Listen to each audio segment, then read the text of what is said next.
welcome back to Thriving After Addiction. This is Erin. So if you're watching this video, then for sure you didn't skip over the last video, am I right? If you did, go back. It's important to follow the program the way it was designed. I'll wait. Okay, welcome back. So this part of the program is called the emotion experience. This is where we really learn to start sitting with our emotions and processing them. So I think we resist sitting with our emotions because we remember the sort of dark cycle that we get into, right? If I sit with anger, I'm just going to be angry all the time. I'm going to lash out at people. If I allow anxiety, I'm just going to be spinning in my head.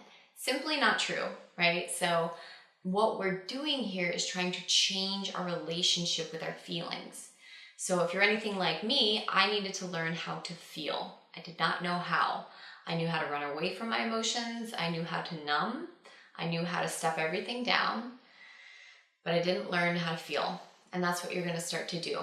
So the first activity that I'd like you to do that's outlined in the book is called inner journeying. This is a process of really breathing deeply in and out through the nose and just feeling what's going on in your body. So you can kind of do a body check and a body scan. And just notice the area where you hold your tension. For me, it's a similar spot almost all the time, right below my chest, right above my abdominals, right around that diaphragm area. So in yogic terminology, it would be called Manipura. It's the third chakra, and it's the area of empowerment. And so you might have yours up in your chest, your throat. And so I find it helpful to just place hands on whatever area is sort of like clenching or tight and just breathe into it. And by the way, your mind is going to say that going through this process is bullshit. Your mind is going to tell you that it's not important because this is out of the realm of the mind. This is kinesthetic awareness, and you're tuning into your body and trusting in the wisdom of it to help you process. They must work together to get well, okay? So find the point where you might be keeping tension, tightness, or just any sort of emotion, and just breathe and allow yourself to soften the edges around that emotion.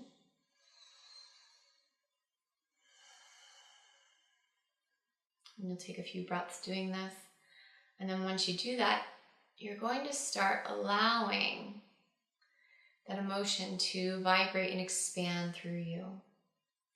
So whether it's like anger and you just feel like a heat wave through you, or you feel just the chill of sadness, maybe you feel happy.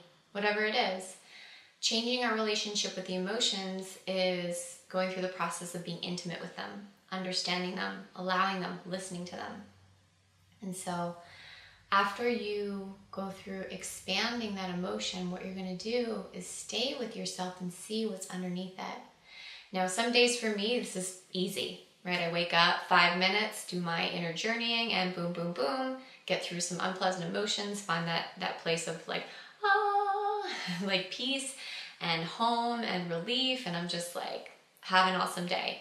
In fact, I love to do this in the beginning of the day because I can go from waking up kind of like grumpy and irritable to like complete 180 and just feeling fantastic. Now, that being said, you don't want to use this technique to avoid your feelings, but you're actually just going through them, okay?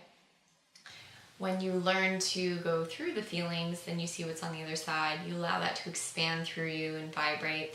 And so sometimes it takes a little bit more time, right? Some days it's easy. Some days I could spend a half an hour to an hour doing this work and my mind is so distracted.